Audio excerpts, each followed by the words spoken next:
Welcome back, everybody, to the Nerdcore Podcast, the podcast that reviews movies and talks that nerd shit. This is episode 549, and it is your review of the Banshees of Inisherin. As always, is the nerd you're here to host the show alongside my wonderful co-host, Young Yoda. What's up, everybody? Welcome to a wonderful, wonderful, wonderful Thursday. And glad to Yeah, have my host back. yeah, quite the scare there, huh? Jesus Christ, man.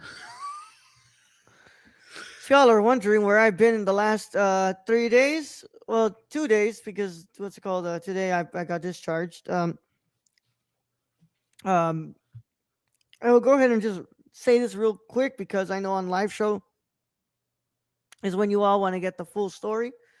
So I was in the hospital with a small little kidney stone. Apparently, that's what they say it was. The picture doesn't do it justice because, like, honestly, in person it does look pretty small. On the picture, it looks Yeah. big, but But honestly, if you have to pee that out, everyone with a penis is going, ugh. yeah. Well, Brad, I can't even sit here and tell you that I know when I peed it out. Oh, I don't know. I don't even remember peeing it out. Like were you just like in intense pain the whole time though? up until yesterday, until 3 p.m., I was in intense pain. Ugh. So I don't know. And then I Well, still probably hadn't around peed it then. out. But I can't remember. All I know is that I peed it out, and I'm here now, y'all. But yeah, guys, I'm back. Sorry I left y'all hanging there. I didn't plan to have a kidney stone. Um, I don't think anyone plans to have a kidney yeah, stone. but what's it called? I'm here now. I very much would not want to have another kidney stone again. That's why you drink And water. yeah, good old H2O, baby. Yep, that's all I'm drinking now. I never want to go through that again, y'all. They say that it's almost identical to the pain of giving birth. And to all the people who have a vagina who have to deal with that, I am so sorry. Because now I know exactly what that probably feels like, or worse. But Brad, what's up, dude? How are you doing today? What's been up these last couple of days that I haven't been in here? Nothing much. Like I've been trying to get some shit done at work, so I've been having to stay later. So there's that. But nobody wants to hear about that. But like tonight I'm a little bit upset because I'm late. I'm late for this. We're the reason I'm late. Or I'm the reason we're late. And yeah, because I love my wife to death, but she was gonna make lasagna tonight. We were both looking for lasagna. She goes to the fridge and goes, "We don't have any ricotta." I'm like, "What?" She's like, "We don't have any ricotta." And I'm like, "Well, we don't have fucking lasagna." So instead, we would go to a steakhouse and end up spending $100. I'm just like, come on, man. Ain't that something, huh? Ain't that a bit? I mean, I got a margarita, but hey, Still, man, that's $100 you have to spend on a fucking Yeah, Thursday. yeah, I know. I mean, at least it was a good steak, I guess. Yeah. So it was a good meal, but I was not in the highest of spirits because honestly, I came home, I was tired, I didn't want to leave the house, and then I'm just told, "Oh, we don't have food." I'm like, Yeah. You're ready to come on here and talk about Jenny, right? "Poop, The little pony. little pony, Yeah. All right, man. Well, little donkey." I'm glad they were here now. Stacy, what's up, Stacy? In honor of Rawood's Kidney Stone, we'll be streaming The Rock, starring Sean Connery and Nicolas Cage. Yeah, no, thank you. We already reviewed that. We reviewed that. I'd rather not watch that again. I thought Um, you didn't like hate it though. I didn't like it. Well, I mean, you know, sure, okay. Excuse me, but either way, um, but all of that aside, we're here to talk about the Banshees of Inisherin, and of course, we're live here. So I want to thank you all so much for joining us today. Of course, we are going to be back to our regular scheduled programming next week. We're going to start a new theme month here, but we'll talk about that at the end of the show. But without further ado, Brad, are you ready for this review? Yes, let's go. All right. So, if you haven't watched The Banshees of Inisherin, you should get out of here. If you have watched it or you probably don't care about spoilers, then you should stay. Either way, how any of that goes is your one and only spoiler warning, and it is in effect in a five, four, three, two, one. All right, Brad, I have a good amount to read, so let's go ahead and get to this. The Banshees of Inisherin. What are banshees, by the way? Like screaming ghouls or ghosts or something.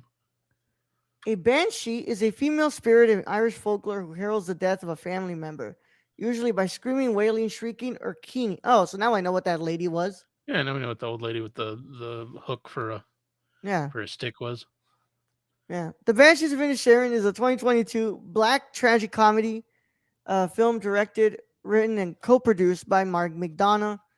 Set on a remote island off the west coast of Ireland, the film stars Colin Farrell and Brendan Gleeson as two lifelong friends who find themselves at an impasse when one abruptly ends their relationship with alarming consequences for both of them. Kerry Condon and Barry Keoghan also star.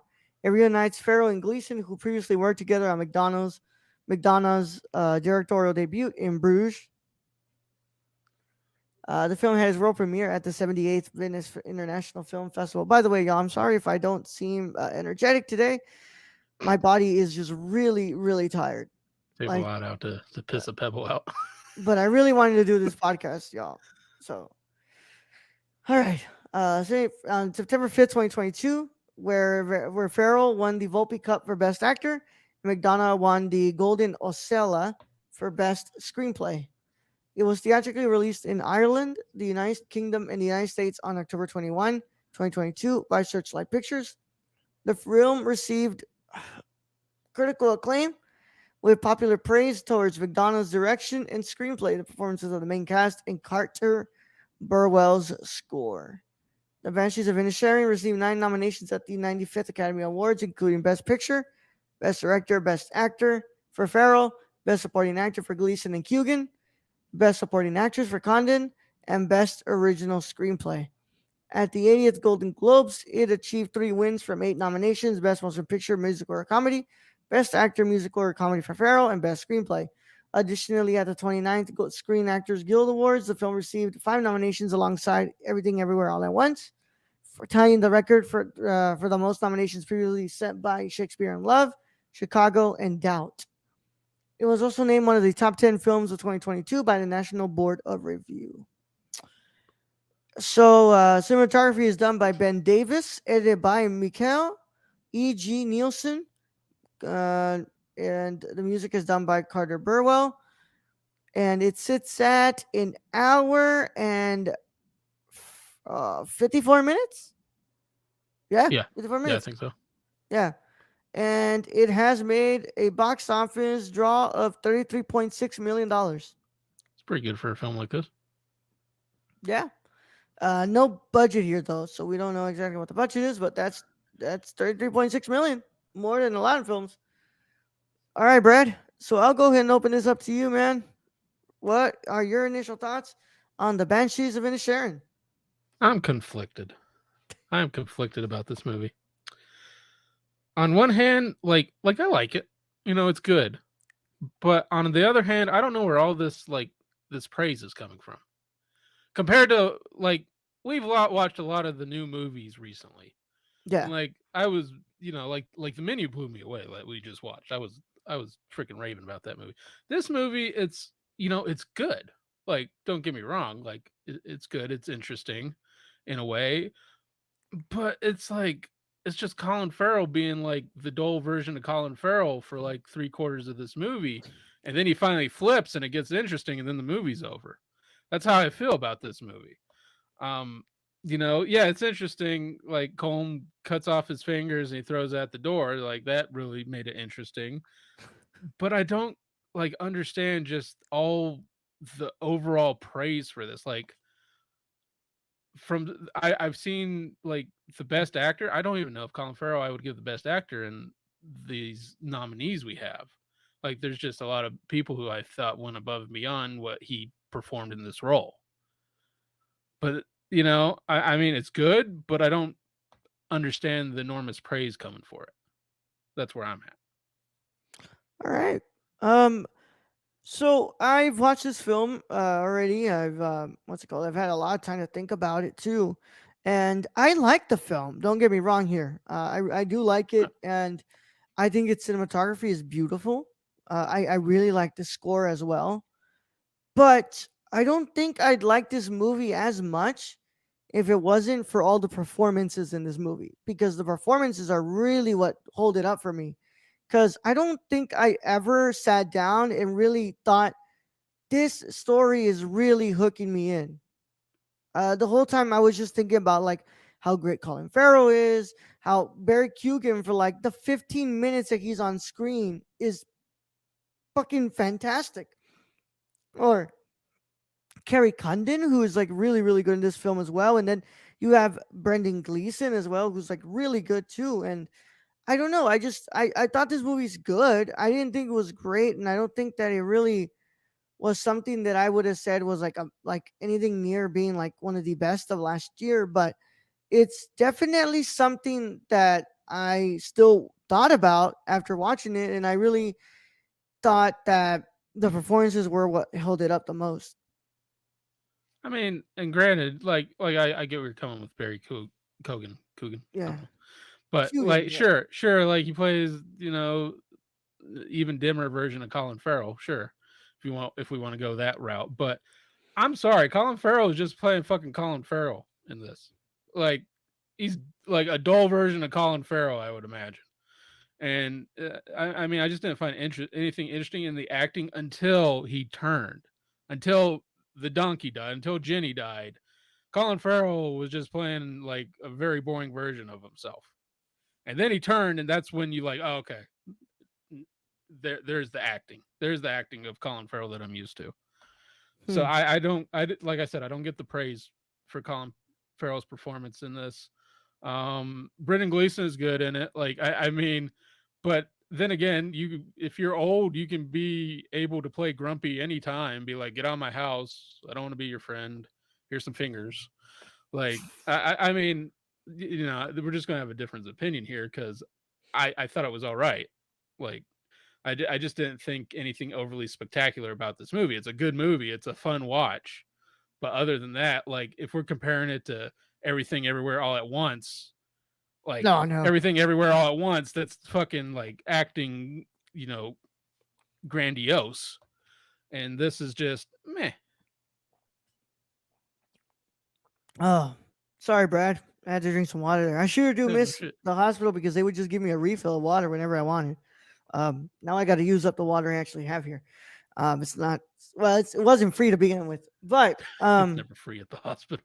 no, it's never free. They'll charge you for breathing, bro. Um, I mean, but yeah, Brad, and it's like I look, I get it, I really do. I think that Colin Farrell's fantastic in this movie. I think that he really does provide a lot of great like what's it called nuanced performance here.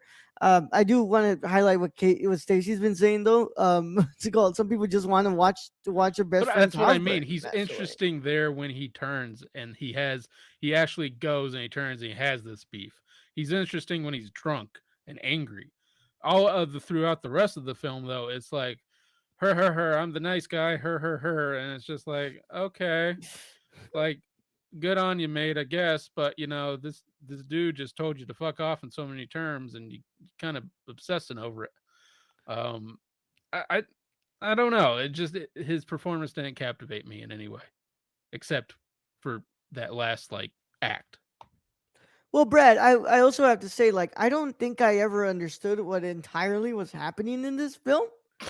Um, I know that they're beefing like But really bad. the okay, so the old dude, he's having like a midlife crisis, but it's like at the end of life. It's an end of life crisis, Yeah. I might add. And he's like, "Oh my god, I haven't done anything with my life except talk to this dull ass fucker right here."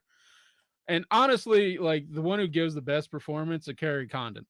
Because literally, when she says, "You're all fucking dull on this island," I felt that. Yeah. Yeah. And it's just funny as shit. But he's honestly just having this. end of life crisis, and he's like, I gotta leave something so they'll remember me. And it's like, apparently you've never heard the stories of like the empires that just are gone. Like they built these great, remnants and just gone. So ain't nobody gonna remember your ass. Mozart eventually they're gonna forget. Ain't nobody gonna remember no one. Well, I don't know, Brad, because look at that. Mozart really has like survived the test of time, don't you think? I mean, would Our we time, which like what time are we talking about? Like eventually everything's gonna be gone. I don't know, Brett. I think I would agree with you. Like, I don't think anybody's ever going to remember Kevin Federline, um, but I think people are going to remember Da Vinci because Da I Vinci mean, is going to be there's studied for always, but years. there's always a time limit to this. There's always a time limit where humanity just spirals into nothingness, and it's either rebuilt or nothingness continues. So to me, it was kind of illogical to be like to your best friend, "Oh, I don't like you anymore because I don't know, I got to go make shitty music that hopefully the and shitty poetry and shitty all this on this small island that I hope they remember me for." Yeah. Well, The whole plot is kind of like just a grumpy old fuck who probably all right. He cut off all his fingers because his music did sound like shit. So well, I do have to say, I think that both of these two are acting kind of childish, yes, um, because but when the donkey died from this oh, dude throwing all his fingers at this dude's door because he's just being an ass. not Yeah, Jenny. yeah. I'm kind of with Colin Farrell on that. He should have stayed in the fucking house. Yeah, I mean, yeah, Jenny didn't deserve to die. Jenny No. was a beautiful little donkey. Well, Jenny was basically Podrick's innocence in a way. Yeah, and like I also agree with where they were like where Patrick was gonna burn the house, and she was like, and he takes the dog out, and he's like, I'm not gonna, like, you're the only good thing about him. Like, why Yeah, would why I would I hurt hurt you? you? Even though I did like stop putting things in my head that weren't there before, you bitch. There were good lines in this. There is good writing in this, Yeah. Well, but dude, I don't. Barry Kugan's whole like part where he's talking to Carrie Condon, and he's like, what's it called, like, would you ever, see yourself being with someone like me? And he's like, no, like, no, I I think mean, and but then it leaves to the end of did he fall in or he killed himself. I think it alludes to that very much because if Yeah. you look at his dad and plus I didn't need the whole like 3 minutes of just his dad naked with his dick flopped out. Like I didn't really need that in my life, and like I get it, it's gonna burn in all our memories from now on, but I really didn't need that. Oh my god. I'm going to write a good Irish pub fiddle song. Let's see. Wet something something. I do have to, what's it called, bring up these last ones that I didn't get to read, but in honor of Rhodes, oh no, I'm sorry, that one's not it.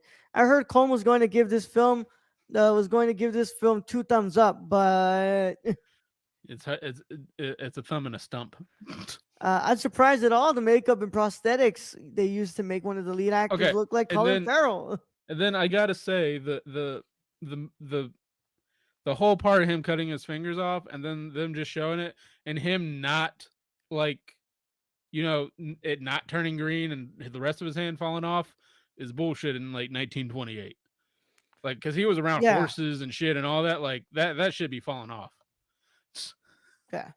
I do have to say they did pick a really good location. I really liked the setting of it. Yeah, I love the cinematography of this film. I think it looks great, but also you have a great location to work with there. Like, yeah. I'd be I surprised if mean, you don't get a good shot of a beautiful looking island I like I that. mean, you're on a goddamn island. It's hard to not make a goddamn island look good. Yeah, yeah. It's like, imagine if Sven Nykvist couldn't make Faro look that good in Bergman's movies. Yeah, Like, like Bergman knew, like I got a fucking island, might as well use it. So yeah, seriously, like it's not hard to make an island look good. I yeah, mean, yeah. But I think that Brad and we are pretty much on the same opinion here. We like this film. We don't love it. I no, don't love this film. I Um, don't. I don't understand all the praise for it. Just we what like you made me watch an award show and they won like 2 or 3 awards for yeah. this. What do you think And to that me, like if you had to choose between Colin Farrell and Brendan Fraser for The Whale, which would you choose? Brendan? See, I still haven't seen The Well, and I'd probably choose Brendan too because Colin Farrell to me is nothing like it's nothing remarkable for him to pull this off. Like I Yeah, mean, I just wasn't feeling it. I mean, I thought he was more remarkable in the Batman with his fucking penguin. Like he fucking turned into that character. This, it's like, oh, he took a couple shots of whiskey and was just there. yeah. Well, Brad, what is your final verdict on this film? I'm gonna get a 6.5, six and a All half out of right. 10. Yeah. It's I'm. good. Like it's good, and if it'd be something I would probably put in the background Mm-hmm. because I mean the music's good, so Oh, I music is like that. fantastic. Yeah, music's fantastic, but it's just one of those. It doesn't captivate me like everything else we've watched. Like the menu last week, I would prefer to watch that. I was like I would probably like catch stuff in that, and I think the acting in that was far more than the acting in this, in my opinion. Yeah. Yeah. All right. Well, I mean, I what's it called? That's your opinion, right? I'm Yeah, not going to be a bit higher than you, but I am going just 1 point higher than you. I'm going at a 7.5 out of 10.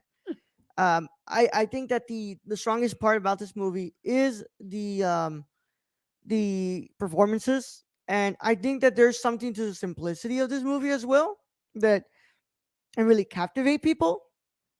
I don't think it captivated me, but I gotta say that at least there was things that I enjoyed about this movie, and when it comes to those things, I think that it does deserve that 7.5 out of 10 for me. I mean, I So really did like Jenny. Jenny was nice. Jenny was nice. Jenny and the dog were And nice. they should have always allowed her in the house. And sister was kind of being a bitch there. Yeah, yeah. But yeah, man. I mean, what's it called, Brad? This one is not nominated for a what's it called?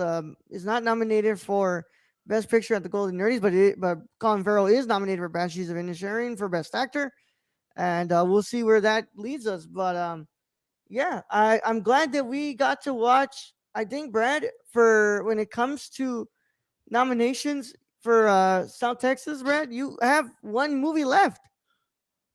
Oh, and that would be RRR, right? RRR. Which is like a 3.5, like fucking Yeah, roller coaster. I heard. yeah, we are definitely gonna do that soon. Because awards are gonna get pushed back now. We're not gonna do it for another 2 weeks because of my little excursion.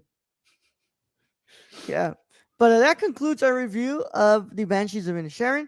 If you're watching this on YouTube, make sure that you're subscribed to our channel. But if you're not, go ahead and subscribe. Click that notification bell and then get a notification every single time we go live or we upload a video. Also, if you're watching us, also make sure you leave a like on this video. It helps us out a lot.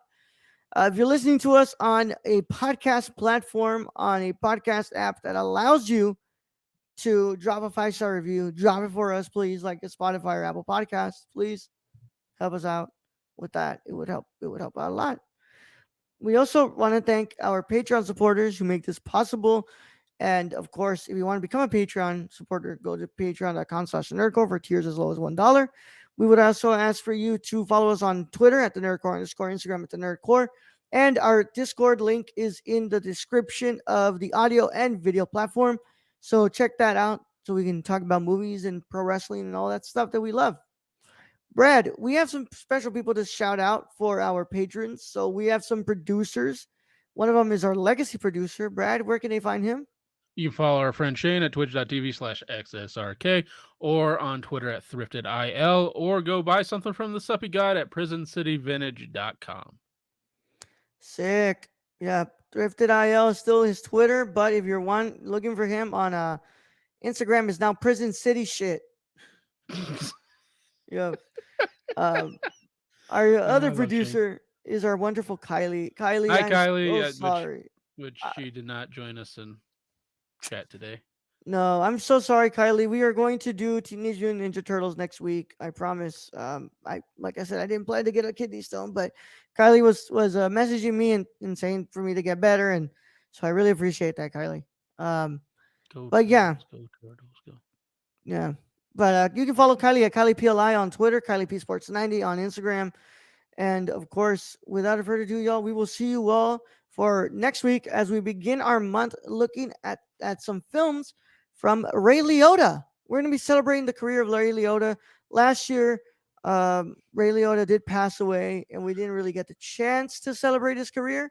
So we decided this month, because it is going to be the month of his final film being Cocaine Bear. released, Cocaine Bear, Cocaine that we Bear. would sit down and celebrate the career of one of a great actor, and one that is surely missed and surely is going to be what's it called go down in history as one of the best. So Brad, without further ado, let's go ahead and get them out of here. All right, Raul. Thank you for being host as always. Thank you to Stacy for joining us in chat today. Thank you to all our listeners out there, all our patron supporters. We appreciate each and every one of you.